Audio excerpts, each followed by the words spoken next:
Kesengsaraan saat menjelang ajal kematian seorang nenek tua berusia 85 tahun yang bernama Nenek Sari, yang dimana mengalami susah mati karena perbuatannya semasa mudanya, yang dimana Nenek Sari ini adalah pelaku pesugihan pemakan mayat.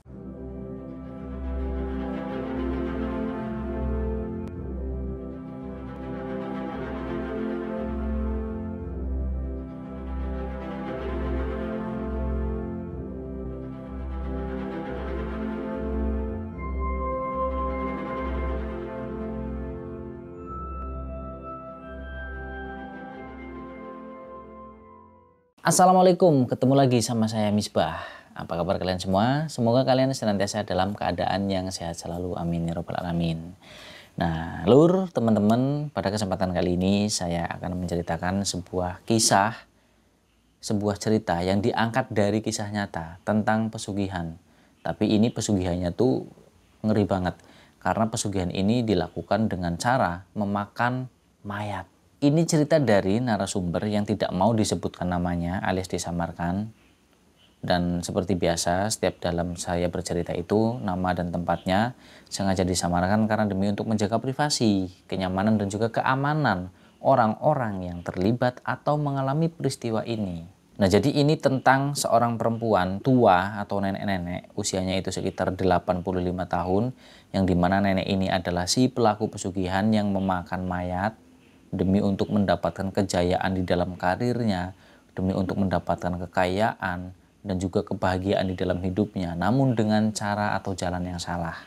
Ini jadi biar nanti nggak jadi simpang siur ya, ini perlu saya jelaskan sebentar. Sebenarnya kisah nyata ini itu banyak versinya dan tergantung dari narasumbernya. Tapi yang pasti ini memang kisah nyata dan poin-poinnya itu sama. Maksudnya di sini banyak versinya itu, jadi nggak cuma yang melakukan itu perempuan aja, tapi ada juga versi lain yang mengatakan ini kisah nyata dan ilmunya itu sama dan dilakukan atau dipraktekkan oleh kaum lelaki juga. Tujuannya apa? Untuk mendapatkan kekayaan, karir, jabatan, pangkat, tahta dan lain sebagainya. Nah, tapi untuk yang ini memang yang nyata terjadi sesuai dengan cerita dari narasumber kita yang sebut saja ini namanya Japri. Nah, itu memang dia adalah salah satu warga yang satu kampung dengan perempuan yang melakukan pesugihan ini. Nah, pasti kalian penasaran dong gimana nih ceritanya, kenapa kok bisa seorang nenek tua melakukan pesugihan terus sampai syaratnya itu memakan mayat. Gimana ceritanya, kelengkapannya seperti apa? Ya udah, kalian pasti penasaran kan? Gak usah lama-lama lagi. Yuk, langsung aja kita masuk ke dalam ceritanya. Jadi narasumber kita itu sebut saja namanya Japri. Dia menceritakan tentang seorang nenek tua berusia 85 tahun. Yang sebut aja tuh namanya Nenek Sari. Nah, Nenek Sari ini punya 2 orang anak, laki-laki dan perempuan. Nah, anak laki-laki pertamanya sebut aja namanya Apit, dan anak perempuan atau anak nomor 2-nya itu sebut saja namanya Rini. Nah, mereka nih dua-duanya, si Apit dan juga Rini, itu adalah anak dari Nenek Sari dari hasil pernikahan yang berbeda. Jadi si Apit sama Rini itu beda ayah. Itu sedikit informasi tentang Nenek Sari. Nah, ceritanya pada malam itu, di suatu malam itu lagi terjadi hujan yang sangat deras. Jadi suara gemuruh angin tuh yang kenceng dan juga sama kayak sambaran kilat-kilat itu kayak saling berkejaran tuh di langit-langit. Nah, ceritanya di sebuah desa itu ada sebuah rumah yang letaknya nih, lokasi rumah itu ada di pojok atau di paling ujung desa itu. Dan di dalam rumah itu ada seorang perempuan tua, yaitu Nenek Sari tadi, usianya 85 tahun, yang lagi tergolek lemah, nggak berdaya di atas kasurnya. Nah, tapi tergolek lemahnya itu bukan di kamarnya, di atas kasur, tapi di ruang tamu. Atau kalau misalkan kita sekarang tuh ya kayak di depan TV gitulah ya, di ruang TV atau ruang keluarga. Nah, si nenek tersebut, Nenek Sari, itu ditemenin sama 2 anaknya, si Apit sama Rini, dari 2 hasil pernikahan yang beda. Nah, terus Nenek Sari sendiri, dia itu udah ngejanda 2 kali waktu saat umurnya tuh masih muda. Sebenarnya teman-teman, si nenek tua ini, Nenek Sari, itu dia punya pembantu sebenarnya. Nah, kenapa si Nenek Sari itu dia punya pembantu? karena kedua anaknya itu nggak tinggal bareng sama si Nenek Sari. Ya karena mereka berdua udah berkeluarga. Nah makanya sebelum si Apit dan juga Rini itu dia ikut tinggal bareng sama Nenek Sari, ya Nenek Sari cuma tinggal berdua sama pembantunya. Nah jadi pembantunya Nenek Sari ini sebut saja namanya Sri. Nah tapi sebelum Nenek Sari ini pas 2 bulan sebelum mengalami sakit, itu tiba-tiba di dalam rumahnya Nenek Sari itu yang tadinya baik-baik aja, nggak ada sesuatu yang aneh, itu tiba-tiba dirasakan sama Mbak Sri nih, itu begitu aneh banget. Nggak kayak biasanya, jadi kayak ada yang nggak normal gitu loh. Jadi itu kayak apa ya, dirasa sama Mbak Sri itu jadi mencekam suasananya di dalam rumahnya Nenek Sari. Awalnya sih Mbak Sri itu masih nganggep itu biasa aja, mungkin ya karena memang yang tadinya biasanya Nenek Sari itu masih sehat, masih ceria, terus tiba-tiba sakit kan ya rumah jadi sepi lah otomatis. Nah itu masih dianggap kayak gitu sama Mbak Sri. Tapi ya lama-kelamaan keanehan terus suasana yang mencekam itu yang ngebuat Mbak Sri ini jadi nggak nyaman dan itu mengganggu Mbak Sri. Sebenarnya bukan karena apa-apa, jadi pernah nih pada suatu ketika ceritanya Mbak Sri ini lagi di dapur, ya sibuk dengan kegiatan dapurnya. Nah itu tiba-tiba Mbak Sri dengar kalau majikannya, Nenek Sari itu manggil namanya, Sri, Sri, sini Sri. Pokoknya dipanggil lah Mbak Sri itu. Nah Mbak Sri yang mendengar majikannya manggil ya otomatis langsung datang dong, ngehampirin. Nah tapi apa setelah si Mbak Sri ini dia dengar panggilan dari majikannya Nenek Sari, pas si Mbak Sri ini nyamperin, ternyata di situ Mbak Sri ngelihat Nenek Sari itu masih tertidur dengan sangat pulasnya. Nah di situ otomatis Mbak Sri ngerasa aneh dong. Loh ini Nenek Sari gimana tadi manggil kok ternyata lagi tidur. Nah abis itu kan mungkin dia salah dengar kali gitu kan, atau lagi ngigok nih Nenek Sari. Nah, dianggap biasa nih sama Mbak Sri. Akhirnya Mbak Sri keluar tuh dari kamar majikannya Nenek Sari. Nah, pas Mbak Sri keluar dari kamarnya Nenek Sari, nah di sini Mbak Sri mengalami peristiwa yang aneh dan itu menurut Mbak Sri sangat menakutkan. Pertama kali dia mengalami peristiwa seperti itu di dalam hidupnya. Jadi Mbak Sri itu melihat penampakan yang ada di sudut rumahnya Nenek Sari. Jadi Mbak Sri itu melihat sekilas itu kayak ada nenek tua yang bongkok atau bungkuk gini ya jalannya. Nah, terus kemudian di lehernya itu kayak apa ya, kayak kalungan ini loh, kayak terlilit sama ular weling atau ular yang belang-belang itu. Itu keanehan yang pertama, penampakan pertama kali yang dilihat sama Mbak Sri, pembantunya Nenek Sari.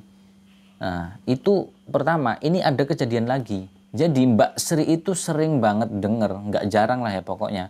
Mbak Sri itu denger kayak orang lagi ngomong-ngomong, lagi ngobrol-ngobrol di ruang tamu, di ruang depan. Nah akhirnya Mbak Sri ini kan kaget dong, bingung. Loh siapa yang lagi ngobrol? Bukannya mereka itu di dalam rumah itu cuma berdua? Apa mungkin ada tamu? Ya kalau ada tamu pasti Mbak Sri tahu dong.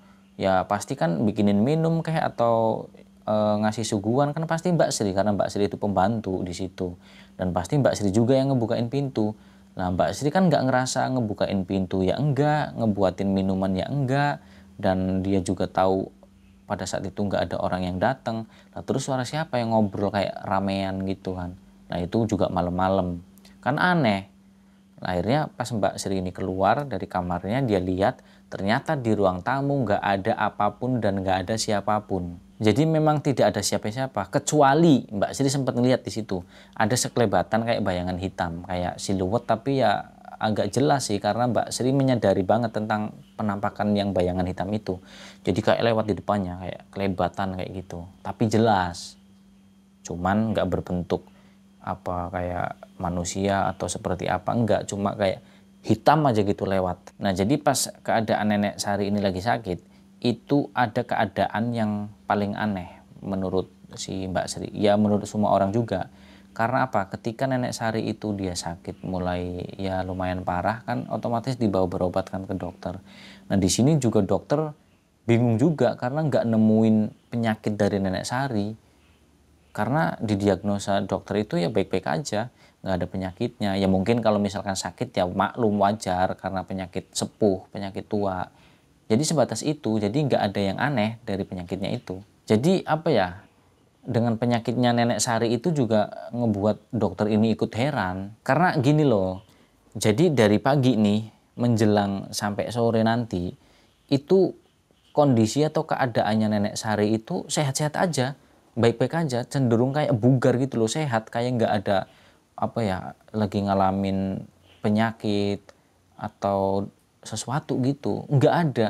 Pokoknya seger banget, bugar, sehat. Dan bahkan nih dia, Nenek Sari, itu kalau pagi sampai sore, menjelang sore itu dia tuh saking segernya, saking sehatnya, saking bugarnya, itu bahkan sampai-sampai ngelebihin kayak aktivitas perempuan-perempuan yang usianya tuh jauh di bawahnya, lebih lincah, lebih agresif, lebih aktif. Padahal kalau dilihat ya Nenek Sari usianya 85 tahun. Kalian bayangin kayak gimana lincahnya sih seorang nenek di usia segitu.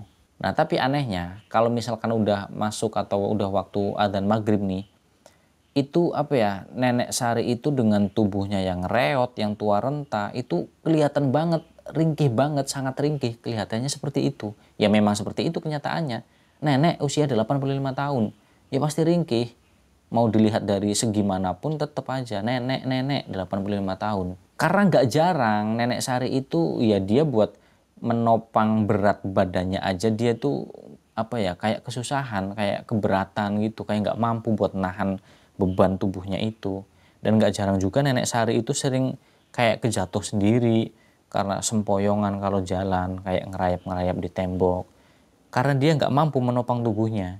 Nah terus pada akhirnya karena setiap hari itu keanehan selalu terjadi nih dan dialamin sama Mbak Sri, ya akhirnya setelah sebulan tepatnya nih si Nenek Sari itu sakit, Mbak Sri itu tiba-tiba mundur dia. Maksudnya dia udah nggak mau lagi kerja di rumahnya Nenek Sari. Ya alasannya tentu aja itu tadi, dia nggak kuat dengan keadaan yang sangat horor di dalam rumahnya Nenek Sari tersebut. Sebenarnya ini udah pernah dibicarain, udah pernah diomongin. Maksudnya sama si Apit dan juga Rini itu udah sempet ngobrol, diskusi sama Mbak Sri.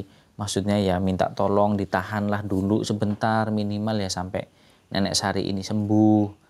Ya nanti kalau misalkan kerepotan buat ngerawat, ya nanti kan bisa gantian sama Apit dan juga Rini ikut ngebantuin. Nah kalau misalkan masalah gajinya kurang, ya nanti bisa dipikirin bareng, bisa ditambahin atau gimana. Nah tapi ternyata bukan itu alasannya dari Mbak Sri. Awalnya Mbak Sri itu ragu, dia mau ngomong alasannya seperti apa, takutnya nanti Apit sama Rini ini nggak percaya. Tapi ya karena memang keadaannya seperti itu, ya mau nggak mau ya akhirnya Mbak Sri cerita dong, dia udah nggak kuat tinggal di situ, kerja di situ, bukan dia nggak mau kerja, tapi dia nggak kuat dengan keadaannya yang menyeramkan, yang horor. Ya benar sesuai dengan dugaannya si Mbak Sri ini. Jadi si Apit sama Rini itu nggak percaya awalnya. Nah, si Mbak Sri ini dia bersikeras tetap dia pengen keluar. Kalau misalkan terpaksa nggak diizinin nggak apa-apa, bulan itu nggak dibayar nggak apa-apa. Yang penting dia udah bisa berhenti dari rumahnya Nenek Sari aja udah dia lega. Nah akhirnya karena Mbak Sri ini bersikeras ya si Apit sama Rini ya nggak bisa ngapa-ngapain kan. Karena memang itu udah menjadi tekadnya Mbak Sri. Dan itu juga haknya Mbak Sri, mau dia lanjut kerja ya monggo, mau dia berhenti ya monggo. Akhirnya mau nggak mau terpaksa akhirnya si Apit sama Rini yang mengasuh ibunya yaitu Nenek Sari. Ya walaupun awalnya mereka berdua itu sementara di situ, mereka juga izin ke keluarganya kan, si Apit izin ke istrinya, si Rini juga izin ke suaminya karena nggak ada yang ngurusin si Nenek Sari ini kan di rumahnya. Ya minimal sementara sampai nanti dapat pembantu pengganti baru lagi, penggantinya Mbak Sri. Tapi ternyata lama-kelamaan juga nggak ada orang yang mau bekerja di situ. Ya mungkin bagi yang orang belum tahu ya nggak apa-apa sih, cuman ya mungkin karena memang itu menjadi jalannya sehingga nggak ada yang mau. Bahkan sampai kayak Apit juga ngomong ke teman-temannya, barangkali nanti ada orang yang butuh kerjaan, bolehlah kerja di rumah ibuku, di Ibu Sari ini, Nenek Sari. Tapi nyatanya belum dapat sehingga ya terpaksa mereka berdua yang merawat ibunya. Nah pada saat si Apit sama Rini ini udah mulai ngasuh ibunya tuh di rumahnya, ceritanya nih kejadian tengah malam. Nah itu di suatu ketika di tengah malam itu tiba-tiba Nenek Sari itu teriak, dan teriaknya itu apa ya, nggak jelas gitu loh. Jadi entah nggak tahu apa yang dia teriakan, pokoknya teriak aja.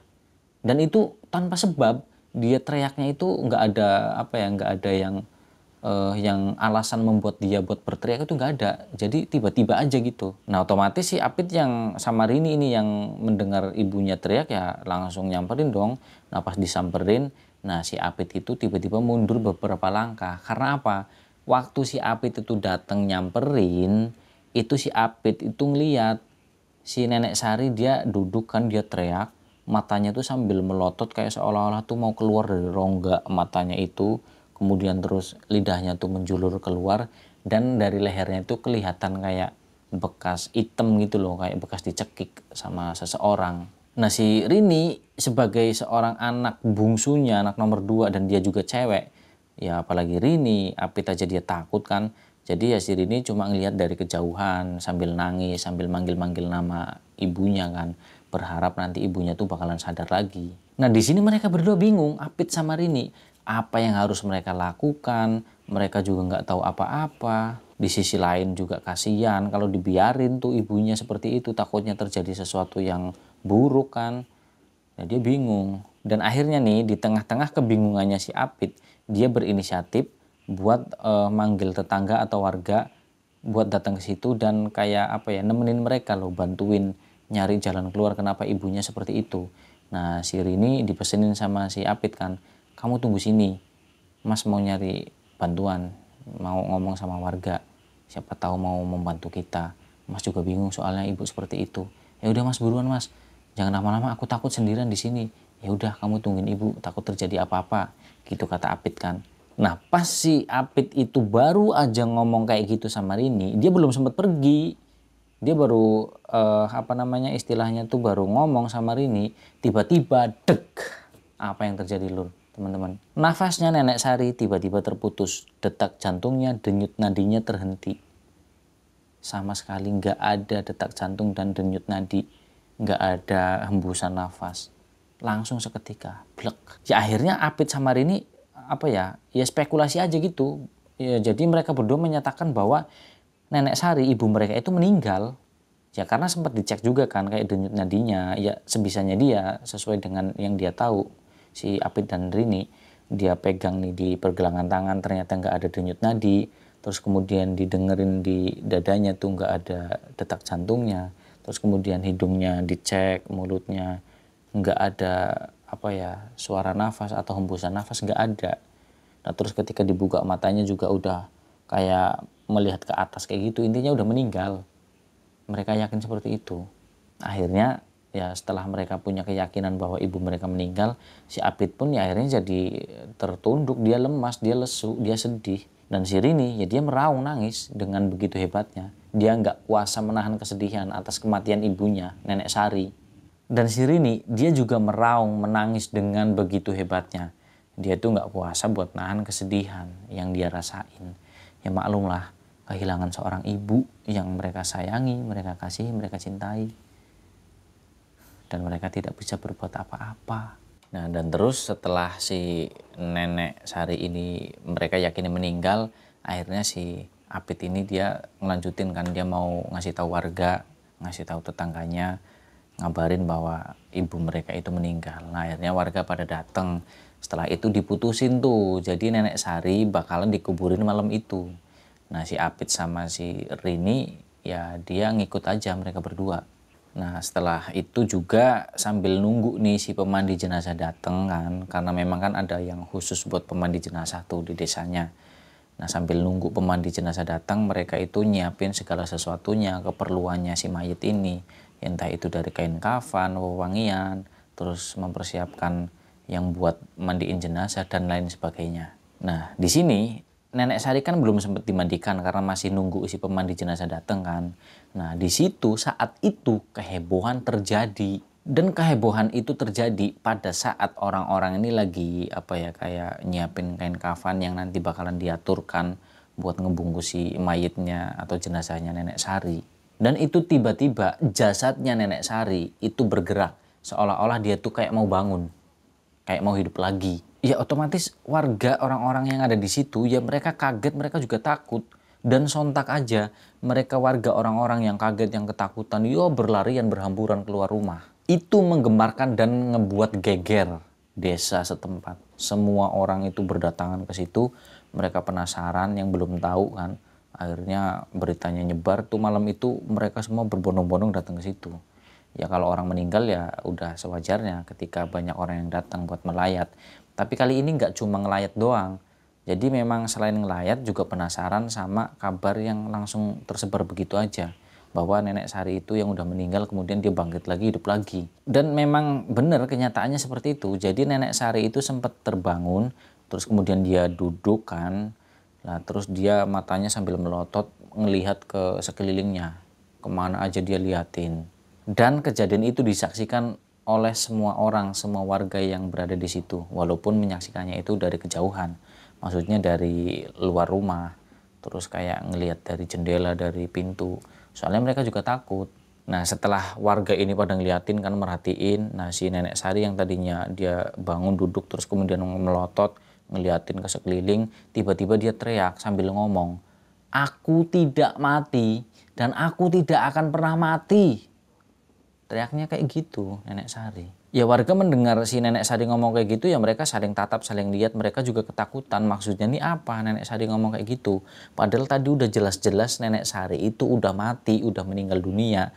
Karena badannya tuh sempat kaku juga. Lah ini kok tiba-tiba kemudian dia bergerak, dia bangun, dia duduk, dia melotot, terus ngomong kayak gitu. Ya gimana orang nggak takut? Dan setelah si nenek Sari dia teriak ya, belum juga nih ada beberapa menit, tiba-tiba si nenek Sari itu suaranya yang tadinya teriak kenceng banget itu tiba-tiba perlahan tuh kayak redam gitu kan, mulai mengecil suaranya. Nah terus akhirnya kelihatan tuh tubuhnya tuh lemes, yang tadinya kelihatan kayak galak banget gitu kan. Nah, terus tiba-tiba lemes dan jatuh pingsan akhirnya. Oh ya lur teman-teman, ini sekedar informasi ya, perlu kalian tahu. Jadi sebenarnya nenek Sari itu udah sering beberapa kali ngalamin kejadian kayak gitu, yang tadinya dinyatakan meninggal tapi ternyata tiba-tiba dia bangun dan hidup lagi, atau alias mati suri. Dan itu sering banget, ya lumayan lah, lumayan sering nenek Sari mengalami seperti itu. Dan nggak jarang juga warga itu ya sering melakukan itu. Jadi kayak nenek Sari udah meninggal nih, kemudian ya segera diurus jenazahnya, sering. Nah tapi untuk yang malam itu ya karena warga udah pada tahu kan, ditahan dulu, siapa tahu nanti bangun lagi kayak biasanya. Dan ternyata bener terjadi juga untuk yang kesekian kalinya. Nah itu informasi tentang nenek Sari. Nah kita balik lagi nih ke ceritanya nenek Sari yang tadi mati terus kemudian dia bangun lagi. Nah di sini kan warga juga bingung. Lah si Apit sama Rini juga bingung. Nah di situ di tengah kebingungan para warga dan juga si Apit sama Rini, ini sebenarnya apa yang terjadi? Nah salah satu warga itu ada yang nyaranin sama si Apit. Maksudnya tuh dia suruh kayak nyari orang pinter, kiai, ustadz atau dukun mungkin. Ya intinya orang pinter lah yang paham dengan fenomena yang kayak gini, yang dimana tujuannya tuh nanti buat mecahin misteri tentang kematiannya si nenek Sari ini yang kemudian hidup lagi dan sering terjadi seperti itu. Ya, tapi si Apit di sini bingung, ya harus nyari ustadz atau kiai kemana, apalagi ini udah malam. Ya akhirnya ada itu tadi, warga itu tadi menyarankan ada nih seorang ustadz. Nah namanya itu Ustadz Badri. Dan kebetulan saya ada nomor teleponnya. Kalau memang kamu berkenan, saya teleponin. Insya Allah orangnya mau datang ke sini. Nah akhirnya si Apit sama Rini pun mengiyakan. Dan akhirnya si salah seorang warga ini yang tadi nyaranin, dia telepon Pak Ustadz. Dan alhamdulillah Pak Ustadz itu berkenan datang ke situ buat ngecek, mastiin di lokasinya seperti apa kejadiannya. Ya mudah-mudahan semua misterinya terpecahkan. Nah singkat ceritanya Ustadz itu datang nih, Ustadz Badri kan datang ke situ, ke lokasi, ke rumah duka nih. Nah setelah sampai situ bahkan Ustadz Badri pun sempat dibuat kaget dengan fenomena itu. Walaupun saat itu nenek Sari itu udah apa namanya udah lemes, udah pingsan lagi. Tapi ya karena Pak Ustadz ini punya kemampuan, jadi dia tahu sebelumnya itu ada kejadian apa dan mungkin di situ ada energi atau apalah di situ, ya Pak Ustadz itu bisa buat mendeteksi. Nah setelah Ustadz ini dia bingung juga, dia diam sejenak kan, terus kemudian ngeliatin ke arahnya si Apit sama Rini, yang dimana memang dari tadi Apit sama Rini itu cuma bisa diem, nggak ngomong apa-apa, diem terpatung. Ya karena dia juga bingung, mereka berdua mau melakukan apa, dia juga nggak tahu apa-apa, dia harus berbuat apa, mereka bingung. Nah di situ Pak Ustadz apa ya menjelaskan ke si Apit sama Rini, tapi warga yang ada di situ nggak tahu. Jadi itu kayak Pak Ustadz itu minta si Apit sama Rini itu masuk ke dalam sebuah ruangan yang ada di rumah itu. Jadi Pak Ustadz ngomong gini, Mas, Mbak, saya mohon maaf nih sebelumnya, bukan maksud saya lancang, tapi saya ada yang perlu mau saya katakan sama kalian berdua. Tolong saya minta tempat, ruang buat kita ngobrol bertiga. Oh ya ada Pak Ustadz, akhirnya dibawalah masuk ke dalam sebuah kamar. Nah di situ ada Pak Ustadz, Apit sama Rini. Nah di situ cerita. Nah Pak Ustadz menjelaskan kan. Nah setelah Pak Ustadz menjelaskan, ternyata penjelasan Pak Ustadz itu membuat si Apit sama Rini itu seolah-olah jantungnya tuh kayak serasa mau copot, mau lepas. Karena saking kagetnya, dia nggak menyangka mereka berdua itu tentang apa yang diceritakan oleh Pak Ustadz. Ya karena apa yang ngebikin mereka itu jadi kaget? Karena ternyata Nenek Sari, ibu mereka itu adalah seorang perempuan pelaku pesugihan. Dan pesugihan yang dilakukan oleh Ibu Sari atau Nenek Sari ini bukanlah pesugihan yang biasa. Karena efeknya itu sangat luar biasa dan itu sangat-sangat berbahaya. Nah jadi ceritanya kita tarik ke belakang dulu nih sebentar. Kita flashback ke masa lalunya si Nenek Sari ini. Jadi ceritanya tuh Nenek Sari dulu pada masa lalunya, Nenek Sari itu adalah seorang penyanyi, seorang biduan lah ya istilahnya seperti itu kalau zaman sekarang. Dan itu penyanyi ya katakanlah dangdut lah atau apa pokoknya penyanyi di kampungnya dulu. Nah tapi karena persaingan yang begitu ketat dan juga banyak banget bermunculan pendatang-pendatang baru yang lebih muda, lebih cantik. Dan itu semuanya datang bermunculan, banyak banget. Nah akhirnya Nenek Sari itu memutuskan buat nyari dukun, dia berani bayar mahal. Yang dimana mencari dukun itu untuk melakukan pesugihan agar dia itu menjadi selalu awet muda. Dan dari awet mudanya itu kan nanti jadi kebajiran job tuh banyak, job nyanyi. Nah dari situ sebagai lantaran pesugihannya dia, dari banyaknya job manggung terus kemudian tarifnya yang tinggi karena memang kualitas, yaitu akhirnya dilakukanlah itu tadi pesugihan dengan berani membayar mahal ke si sang dukun ini. Dan imbalan dari pemakaian pesugihan itu, ya imbalannya harta yang begitu berlimpah yang membuat Nenek Sari itu menjadi orang yang kaya. Dan pada saat Nenek Sari itu meninggal tadi, ini kejadian ini, itu memang Nenek Sari itu ya itu kan dia sampai punya pembantu, berarti kan memang dia punya uang. Dan juga asetnya tuh banyak, sawah, kebun, dan lain sebagainya itu banyak. Karena rumahnya juga ini lumayan bagus sebenarnya menurut dari narasumber kita ini si Japri. Bahkan nih zaman dulu padahal ya yang namanya Nenek Sari itu sampai kebanjiran job, kebanjiran kayak apa panggilan buat manggung. Itu nggak cuma di kampungnya, yang awalnya Nenek Sari itu hanya penyanyi kampung, tapi dia sampai ke luar kampungnya, terus sampai ke lain kota, lain daerah, dan bahkan sampai keluar kota. Dan Nenek Sari itu memasang tarifnya mahal, tapi nggak ada kliennya atau yang pengen menggunakan jasa si Nenek Sari ini buat nyanyi kan.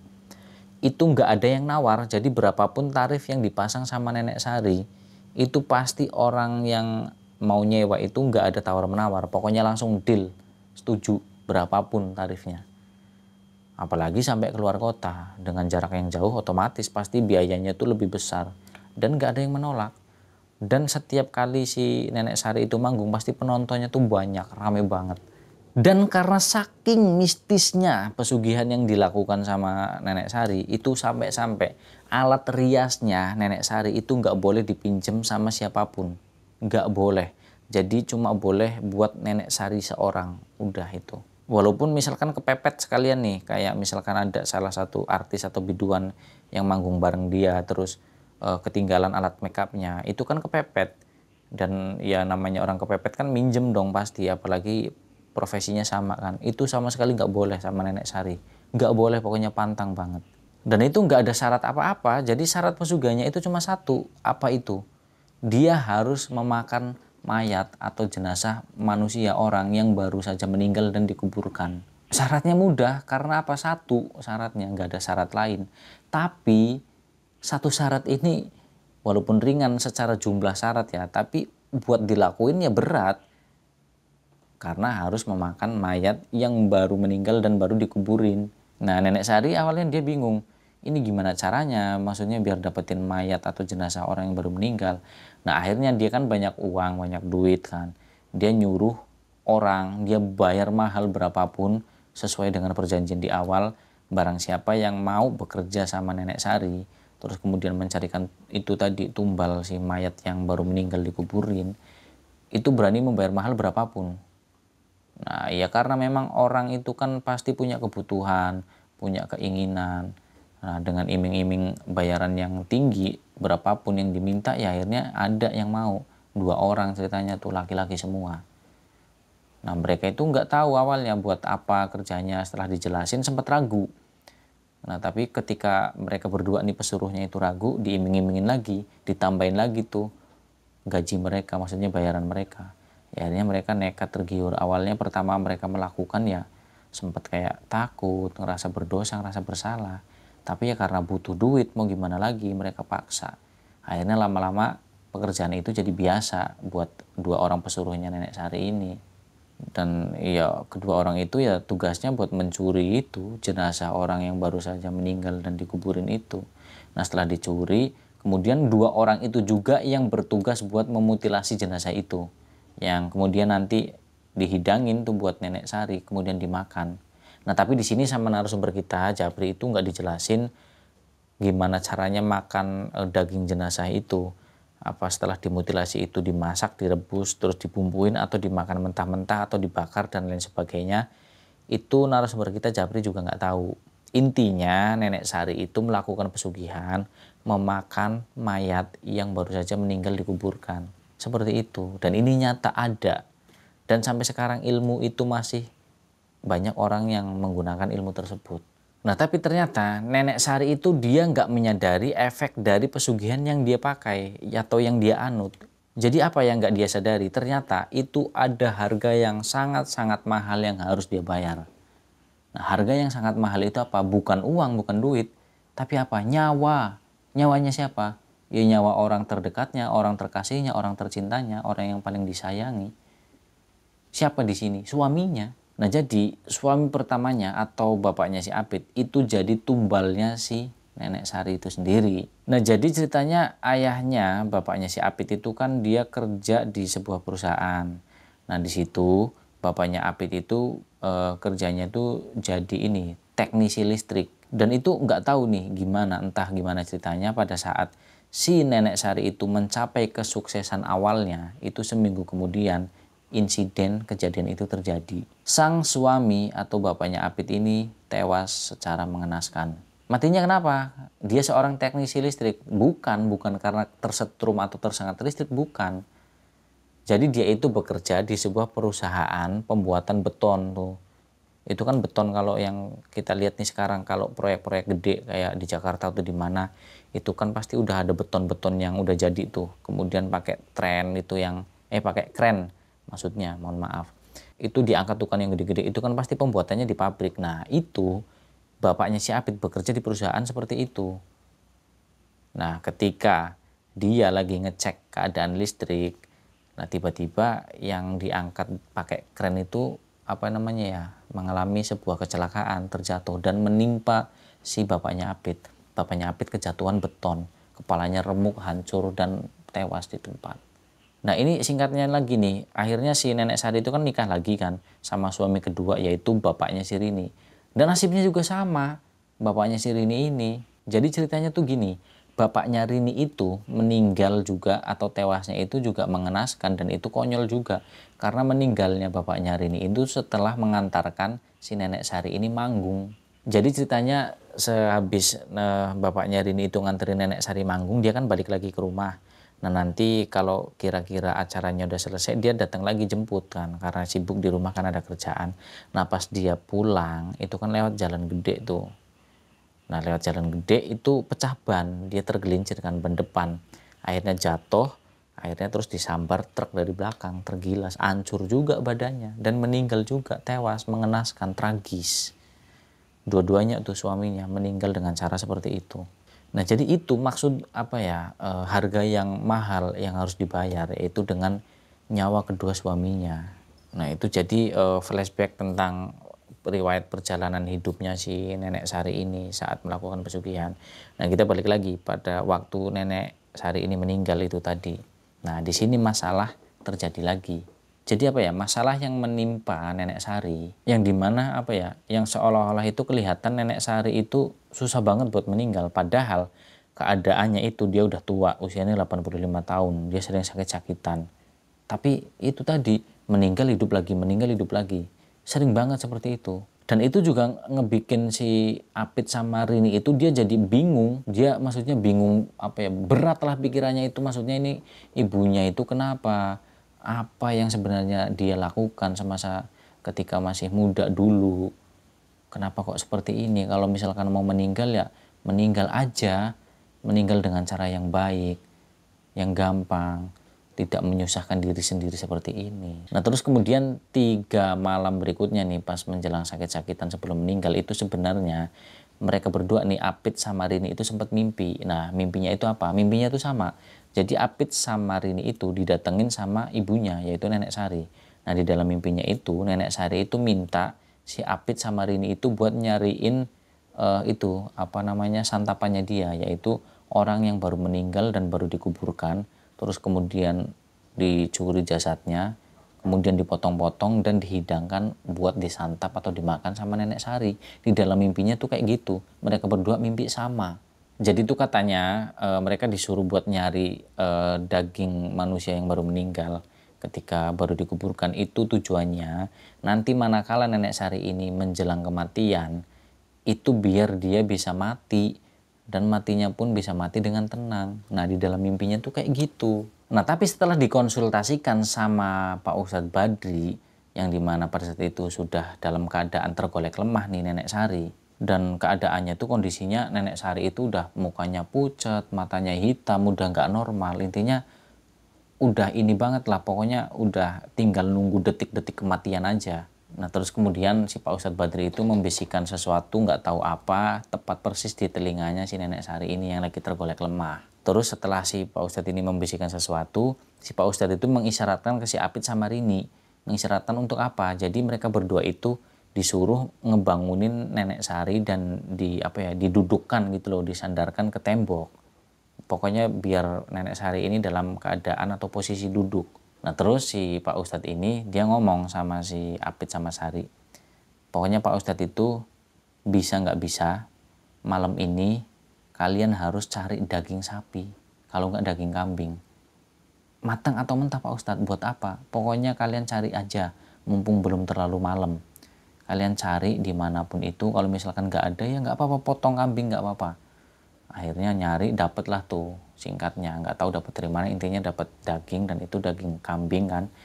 Nah terus Pak Ustadz nyuruh itu buat direbus. Ya mereka kan bingung, mereka berdua buat apa. Nah setelah mereka nurutin nih arahan dari Pak Ustadz, kemudian direbus, dikasih ke Pak Ustadz, ditaruh di atas piring. Nah sama Pak Ustadz itu didoakan kan, dibacain doa-doa mungkin, terus dikasih ke Nenek Sari dan dimakan sama Nenek Sari. Dan makannya Nenek Sari itu dengan begitu lahapnya, begitu rakusnya. Nah si Apit sama Rini mereka berdua ngelihat ibunya yang seperti itu, mereka ya nggak tega, ya kasihan, ya sedih, pokoknya mereka itu nangis. Kenapa ibunya kok bisa seperti ini? Kok nekat amat dulu masa mudanya sampai melakukan pesugihan yang begitu sangat-sangat menyengsarakan di akhir hayatnya. Dan potongan daging itu pun dimakan dengan lahapnya, dengan rakusnya sampai habis. Dan setelah menghabiskan potongan yang terakhir, tiba-tiba ibunya atau Nenek Sari ini berhenti mengunyah. Dan matanya itu melotot, melirik melihat ke berbagai arah, berbagai sudut di ruangan itu. Terus kemudian kayak sambil menahan rasa sakit, Nenek Sari pun merebahkan badannya tanpa berkata sepatah kata pun. Terus tepat persis di jam 11 malam, Nenek Sari itu menghembuskan nafas terakhirnya. Dia mati dengan tenang. Terlihatnya seperti itu, dengan tenang. Ya karena itu permintaannya, dia pengen mati dengan tenang kalau dia diberikan daging manusia yang baru meninggal dan baru dikuburkan. Tapi sama Pak Ustadz itu diganti dengan daging kambing yang udah didoain sama Pak Ustadz. Ya apa ya, mungkin itu doa buat ngebantu sakaratul mautnya itu biar tidak terlalu sengsara. Dan alhamdulillah atas izin Allah si Nenek Sari ini pun meninggal. Dan itu juga warga, orang-orang semua yang ada di situ juga nggak semata-mata terus langsung diurus, dimandikan, dikafani terus dikuburkan, enggak. Jadi sempet ragu, jadi ditunggu dulu tuh sampai subuh, sampai pagi, sampai siang, sampai duhur. Berarti si Nenek Sari itu dikuburkan itu menjelang sore.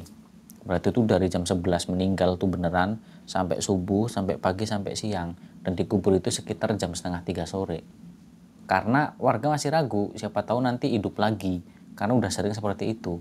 Nah tapi setelah udah ditunggu beberapa jam tuh sampai menjelang sore, akhirnya udah yakin, mantep, akhirnya dikebumikan.